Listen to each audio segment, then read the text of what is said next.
with your CIGTV News Update, I'm Donna Bush. You may not know how, you may not know when, you may not know how, you may not know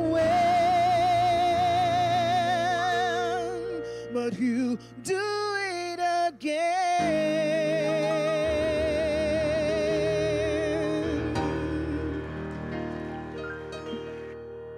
But your presence means much to us. To have our governor, the judiciary, our pastors, and you as members of our communities from every district here this morning.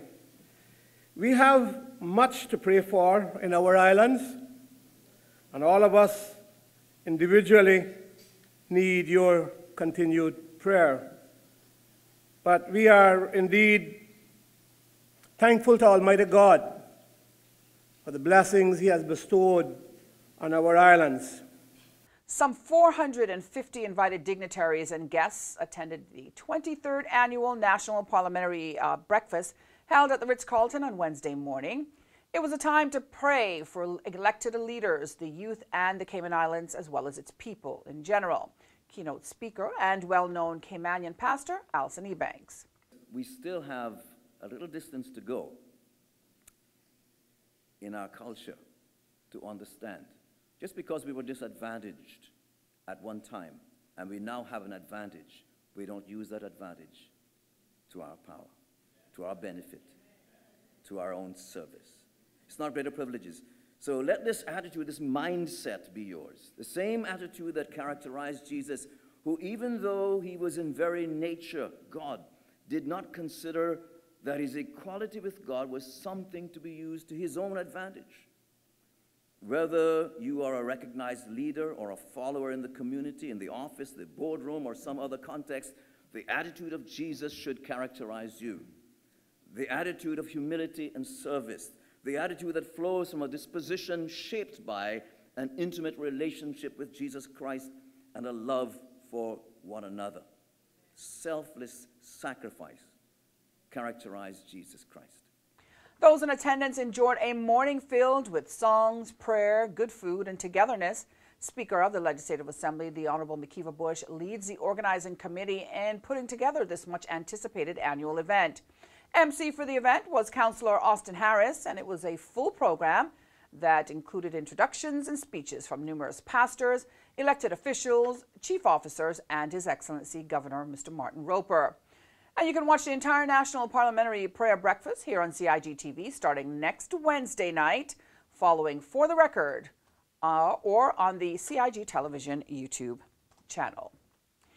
In other news, since its inception in 2009, civil servants have joined the Chamber of Commerce's Leadership Cayman program, and they're finding it beneficial. I'm really enjoying the program so far. I like the energy of the people and the screening process. I'm not sure if it was the screening process or not, but the quality of the characters are really strong, and I've grown from it. Also, I like that it shows us our strengths and weaknesses and creates platforms so that you only become stronger at the end. And I like how much I've learned so far. As a civil servant, there's so many of the actual topics that we're covering that can really help. Again, today with media, that was excellent to understand how the different types of media work and how we as a society can utilise the media. But also we're going to be talking about education, we'll be talking about, we're doing a Sister Island tour, which we're organising.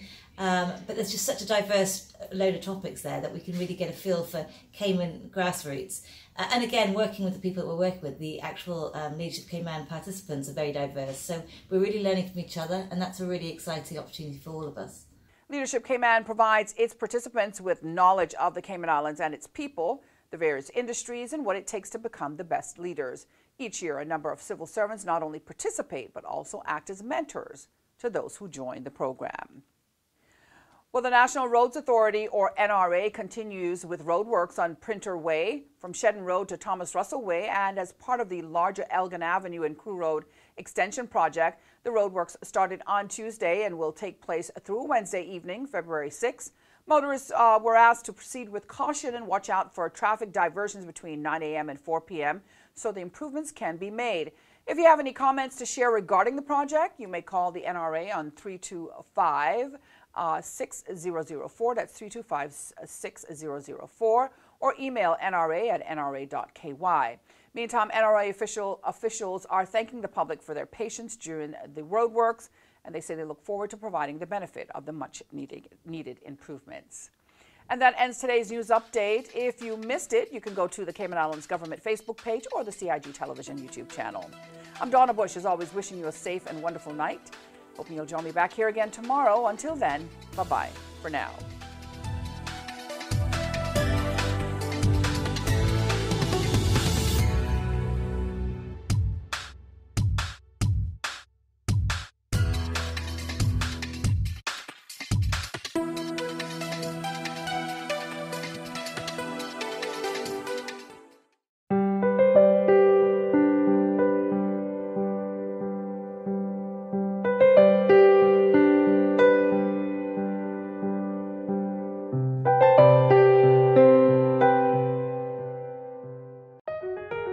Did you know that planning permission is required for a shed? Did you know you should check with the department as a planning and permit application may be required? Did you know planning permission is required to clear land by mechanical means? You should check with the department as a planning and permit application may be required. Boating, fishing, and water sports in the Cayman Islands are great, but keep a cool head. Here are 7 tips for fun and safe sea outings. Number 1. Use a checklist to plan your outing. Check the weather forecast, make a float plan, and share it with someone who is remaining on land, stating where you're going, with whom, and when you're expected to return. Visit your nearest marine supply store to get your safety gear. This includes signaling mirrors, whistles, and a flare kit.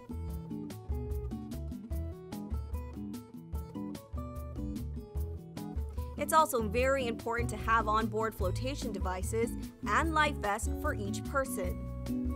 There are different types of vests. Some are for water sport activities such as snorkeling, and others are for going on offshore boating or on fishing trips.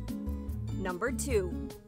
These items can be lifesavers in case of an accident or bad weather. Number 3. Use a motor kill switch, especially if you're boating alone. In case of a leak or breakdown, always stay with the boat until help arrives. If you capsize, an emergency beacon or locator device can send a distress signal to inform the authorities of your location. Larger flares will indicate distress to a boat, airplane, or search and rescue officials. Number 4. In addition to sunscreen, food, and beverages, it would be smart to have a cell phone. Make sure your marine radio works. Cayman's boaters use Channel 16 to communicate. Number 5. Also, don't forget your anchor and sufficient rope. Number 6. Boat operators should be familiar with the local waters and reefs, as well as the capabilities and functions of the vessels they are using. Always obey the rules of the sea and the marine environment, and have courtesy for others. Number 7.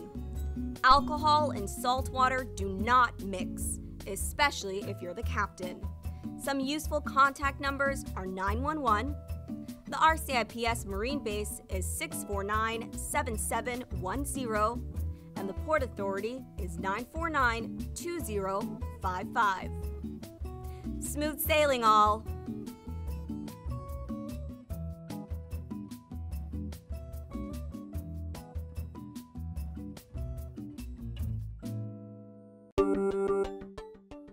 Did you know that planning permission is required for an addition, alteration, or any material change to your house? The 10% rule no longer exists.